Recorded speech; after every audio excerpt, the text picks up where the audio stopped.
After Ranger Slayer entered the grid along with Lord Draken and then had their battle, she now finds herself alone searching for the Morphin Masters. This is the Power Rangers Unlimited Morphin Masters comic book part 1.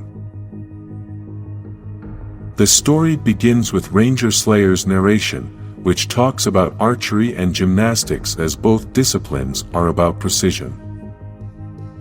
While she is talking, we can see all the training she had with Lord Draken when they were both a team, and she narrates that in archery you have to practice a lot to be able to hit a small target. Then she talks about all the training she's had because she was a villain, and she can't miss because if that happens she can die. She also talks about the guardian angels, which save other people, and we can notice that she is referring to Kimberly and Tommy. We can also see the last moments of life of Lord Draken, who gave Ranger Slayer the white power coin, and now the mission is to search for the Morphin Masters to save the universe. Now we begin to see the inside of the grid, and I want you to be very attentive to the colors because that is going to be an important part. In this area, the main colors are red, yellow, and orange. Ranger Slayer is quite lost as she doesn't even know where to start looking for the Morphin Masters and starts asking the power coin for help as she thinks she can't do this alone. At that moment, she begins to hear a robotic voice, which asks her a slightly confusing question. This voice was from Robot 11, which was trapped in a red tree, and he seemed to be part of the tree. This robot is not the same one we know. It is just the same style of robot, and it was created by the Morphin Masters. Ranger Slayer takes the opportunity to ask him about the location of the Morphin Masters, but the robot tells her that they went into the light when the darkness came to this place, and she must be careful because the forest has its eyes on her. At that moment, there is a terrible silence in the forest, and suddenly several giant animals appear that are created with the energy. Almost all of these animals are red, yellow, and orange in color, plus they are all corrupted by the dark energy, and that is why they want to attack the Ranger. All the animals begin their attack, and Ranger Slayer says that having to attack those possessed by dark energy is very difficult since she must contain their blows. She begins to escape, and although she feels that she is possibly straying from the right path to find the Morphin Masters, at that moment, she hears a voice that begins to give her instructions on the path she must follow. Ranger Slayer manages to free herself from the animals, and although they are still chasing her, the voice tells her that she must continue without stopping.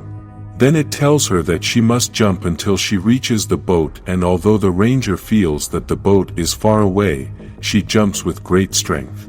The voice belonged to the Pink Emissary, who starts to introduce herself, but Ranger Slayer stops her because he already knows who she is.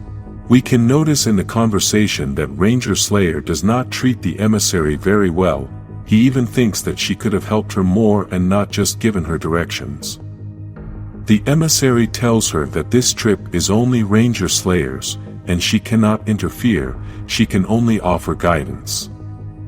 She also tells her that the Ranger Slayer must find and free the Morphin Masters so that they can cleanse the grid of the Dark Specter infection. We can begin to see that the colors of this area are pink, blue, and purple, which are mixed between the clouds and water. Ranger Slayer asks the emissary to lead the way, but the emissary does not know where the Morphin Masters are. She then explains that the grid is large, that it is constantly changing, and this is a place where thought and energy come together. If the grid goes down, then all life will go down too. Basically, if Ranger Slayer fails in this mission, then the entire universe will cease to exist. Ranger Slayer wants to know what is behind those clouds, but the emissary only asks him to have faith as they are on the right path for now. Now they arrive at a very strange place, where there are floating pyramids with water cascades falling into the void. A long time ago, the Morphin Masters lived like many other civilizations, but after solving social and environmental problems, they wanted to discover the secrets of the universe. This is how they discovered the Morphin Grid, and although Ranger Slayer thinks they found the grid by accident, the emissary thinks it was fate. Then the waterway ends. Ranger Slayer is afraid of falling into the void, but the emissary tells her that she must free her mind, and then the ship begins to float in the air. The Morphin Masters had brought their entire civilization to this place because they were escaping from Dark Specter and took the opportunity to study the grid. Now there is no one in this place because they are all far away fleeing from all the infection, but in this pyramid, there are sources of knowledge that can provide answers.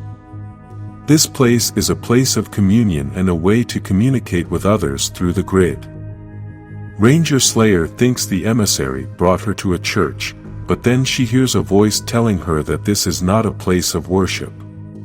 That voice came from Billy, which we could see through an image that appeared in the water that was falling in that place, and he began to say that sometimes you can talk to the dead.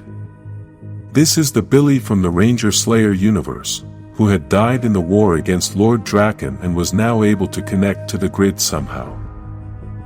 He then says that this image is just an echo of Billy because even though he is dead, he can be here and everywhere because of the connection to the grid.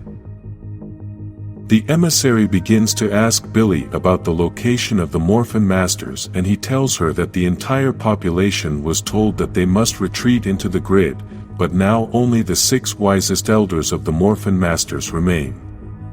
He also tells her that even though the 6 elders are refugees, without the white light it is only a matter of time before they are overwhelmed by the infection. The very excited emissary says that the Ranger Slayer has the white light power coin, and we can notice that Billy now has a very different face.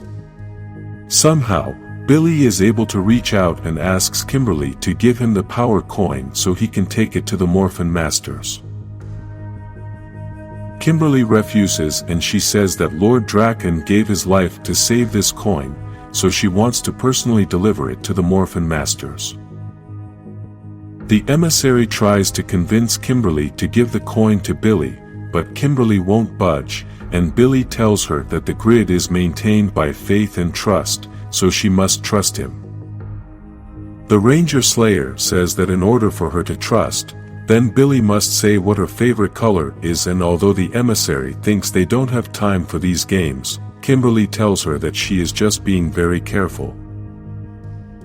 This is the turning point because, if Billy really is an echo of the real Billy, then this will be a very easy question to answer. Now we can see the reality. This was not Billy, this was the Blue Emissary who is also infected and starts attacking the Ranger Slayer to take away the white light power coin. Kimberly asks the Pink Emissary for help, but the Blue Emissary tells her that she is not going to get her hands dirty, and then both manage to escape from that place. The Blue Emissary also manages to escape by destroying a wall and keeps trying to corner the Ranger Slayer, but she keeps defending herself. The Blue Emissary tries to get Kimberly out of concentration, but she remains focused on her attack because, as she said in the beginning of this story, she can never fail. The Blue Emissary thinks she missed with her arrows, but Kimberly had aimed for the walls to collapse everything and the whole structure to fall on top of the Blue Emissary.